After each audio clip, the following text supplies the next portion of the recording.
Hello children, welcome back to one another video class in English. This time we can study a story from the main textbook. The name of the story is Jody's Fawn by Marjorie Rawlings. I know you all are amazed to hear the story. Yes, it's a very interesting story of a fawn. Fawn means the young one of a deer. The main characters in this story are a boy named Jody, his father Penny, his mother Baxter, and his uncle Millville. Once, Jody's father was bitten by a rattlesnake, and in order to draw the poison out, he happened to kill a doe and used its heart and liver as a measure of first hand treatment. But later he became very sad thinking about the plight of the young deer or the fawn. And so he convinced his father and mother and went to the forest and bring the fawn back. And how he succeeded in his attempt. That's what the story tells. Let's go to the lesson. Let us look at the introduction. Often, instead of rushing to the doctor to treat a small cut or burn, we find quick and effective cures using things available at home, isn't it? Yes. Suppose we come across a cut on your knee, a burn on your arm, a bee sting. We will use the effective cures which are easily available at home. Can you think what we use for a cut on your knee? We may apply turmeric powder there, isn't it? Suppose a burn on your arm happens, what you will do? You will show your arm under running water. And suppose a bee sting, what you will do? You may apply baking soda or you will use toothpaste on the portion where bee stings, isn't it? Like that, in this story, this is Jody's fawn. Jody's father has been bitten by a rattlesnake. A rattlesnake is a venomous or a poisonous snake. Suddenly, Jody kills a doe. Doe means a female deer and uses its heart and liver to draw out the poison, which is a natural immediate way of treatment. But Jody wonders what will happen to the little fawn left without a mother. Later, after killing the doe, he becomes sad, thinking about the young one of the doe, that is fawn. What will happen to the fawn which is left without a mother? Let us see what happens to the fawn. Let us look at the first paragraph. Jody allowed his thoughts to drift back to the fawn. Here, drift back means to go back. He could not keep it out of his mind. He has held it in his dreams in his arms. He slipped from the table and went to his father's bedside. Penny lay at rest.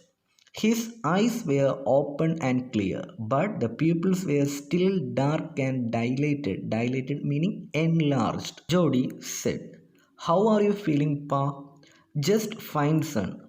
Old Death has gone thieving elsewhere." Here, thieving means went away in a silent way. The action of stealing. Thieving means the action of stealing. Go away without any noise. But wasn't it a close shave? Here, a close shave is a phrase meaning a narrow escape. Here, Jody's father is telling that he had a narrow escape from death. Then, "I agree," Penny said. "I am proud of you, boy, the way you kept your head and did what was needed."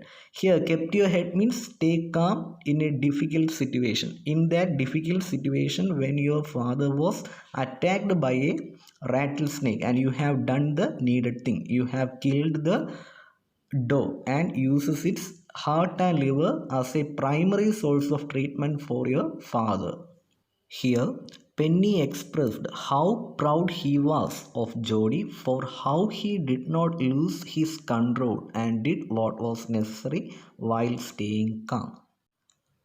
"Pa, yes son, Pa, do you recollect the doe and the fawn?" Here, Pa means father. Jody is calling to his father and he is listening to his call. "Yes, son."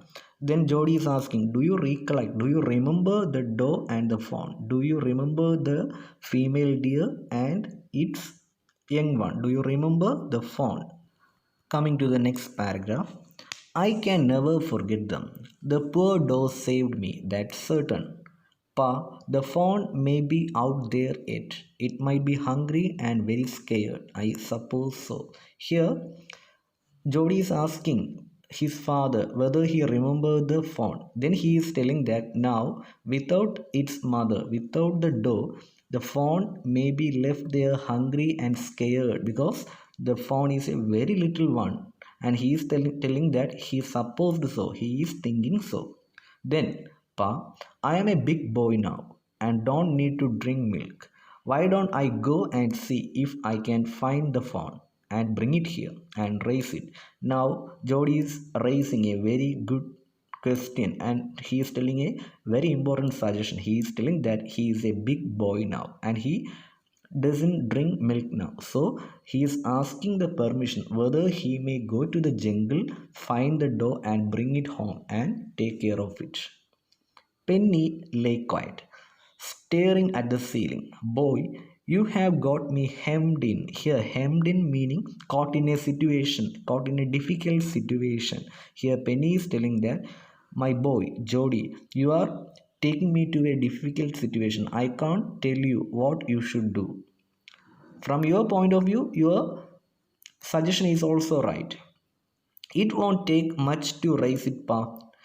It will soon start eating leaves and acorns. Here, acorns means a brown colored nut.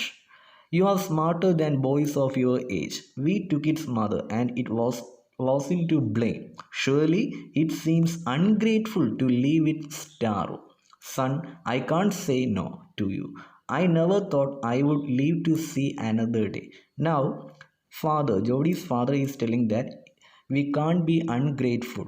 That means we can't be unthankful to that doe because we have killed it. So it is our responsibility to take care of the young one of the doe, that is the fawn. Can I ride with Millville and see if I can find it? Tell your ma I said you can go. Here, Jody asked his father if he could ride back with Millville to find the fawn. His father agreed and told Jody to convey to his mother that he has given him the permission. Next para, he sidled back to the table and sat down. Here, sidled back means to walk back quietly. He went back to the table and sat down there. His mother was pouring coffee for everyone. He said, Ma, Pa says I can go bring back the fawn. She held the coffee pot in midair. What fawn? We know. Usually our mothers always extra protective towards us. They will tell no towards such suggestions. Suppose we ask them, can I bring a pet dog to our house? What will be their first reply? Surely they will hesitate. The same thing happened here. She is asking, what fawn? About what deer are you telling? The fawn belonging to the doe we killed. We use the doe's liver to draw out the poison and save Pa. Okay, here he is telling the details. He is telling about the fawn whose mother was killed by him. She gasped. Here, gasped means to catch one's breath with an open mouth. Okay, that means she was shocked. Well, for pity's sake, Pa says it would be ungrateful to leave it to starve. That means she is not allowing. She is telling pity's sake. This is only an expression showing disagreement. But he is telling that Pa has given us the permission. Pa asked to go and bring. Suppose we are not bringing it home, it is ungrateful or unthankful thing. Doc Wilson said, that's right, ma'am. Nothing in the world comes quite free. The boy is right and his dad is right, Millville said. He can ride back with me. I will help him find it. She set down the pot helplessly. Well, if you will give it your milk, we have got nothing else to feed it. At this particular time, Dr. Wilson was there. He kept his view forward by agreeing with Jody. and he tells that he thinks both of them were right. Both Jody and his father are right. Then further, Dr. Wilson added that there is nothing you can get from the world for free. This time, his uncle Milville also volunteered to give Jody a ride and help him to find the fawn. On hearing all this, Jody's mother felt helpless. So she sat down there. Even though she was not in favor to go and bring the phone, she knew they were right and thus agreed if Jody would bring the phone back home, he must take care of it and he has to give milk and feed the phone. That was her condition. Moving to the next paragraph, Millville said, "Come on, boy, we have got to get riding." Ma Baxter asked anxiously, "You will not be gone long?" Jody said, "I will be back before dinner for sure." Millville mounted his horse and pulled Jody up behind him. He said to Millville, "Do you think the fawn's still there? Will you help me find him? We will find him if he is alive." "How you know he is a he?" The spots were all in a line.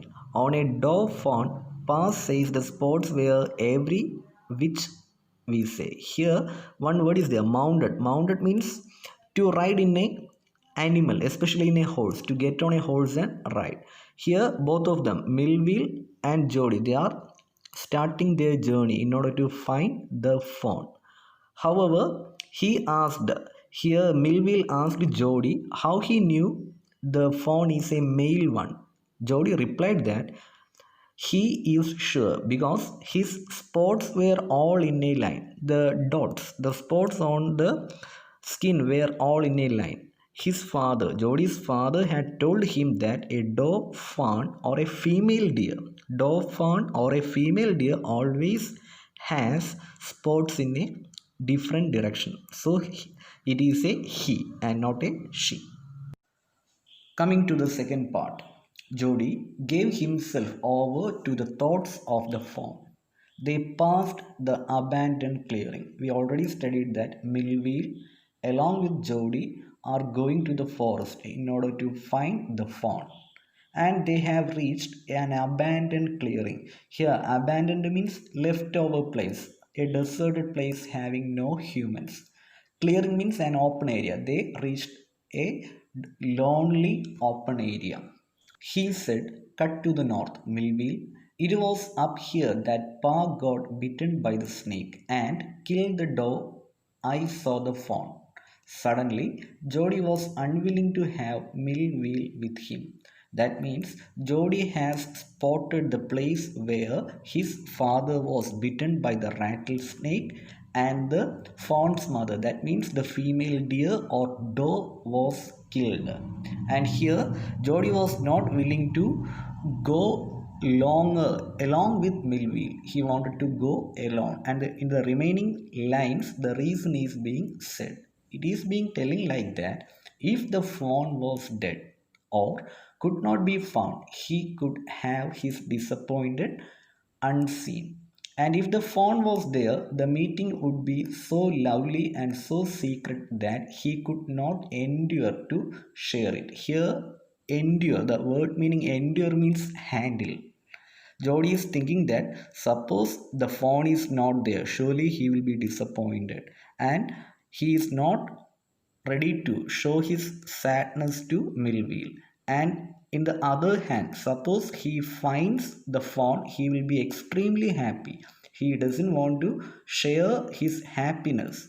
Whatever he is going to face, he has to face it alone. He is not ready to share his feeling with the Millville. Coming to the next paragraph, he said, "It is not far now, but the scrub is very thick for a horse. I can make it on foot.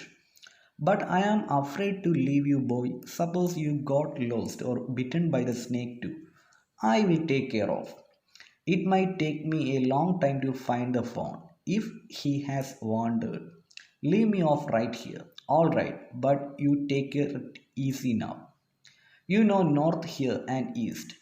There and there. That tall pine makes a bearing. So long, Millville, I am obliged." Here, obliged means grateful.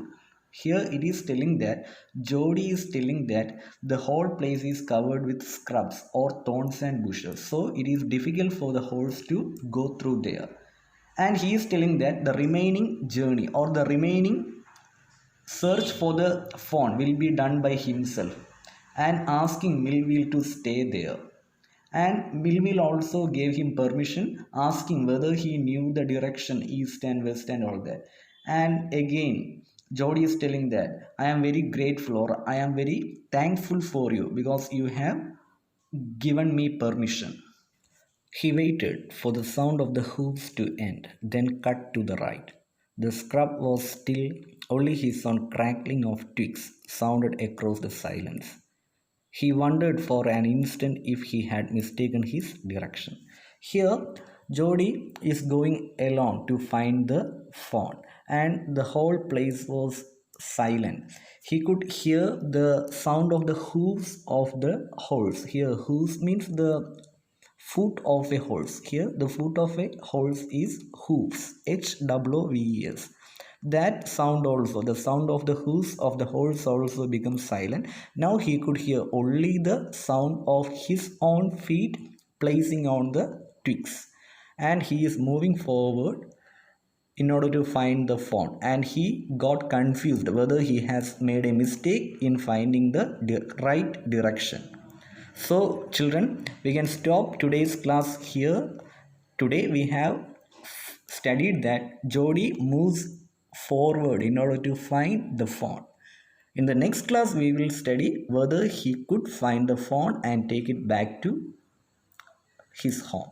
Okay, thank you, children.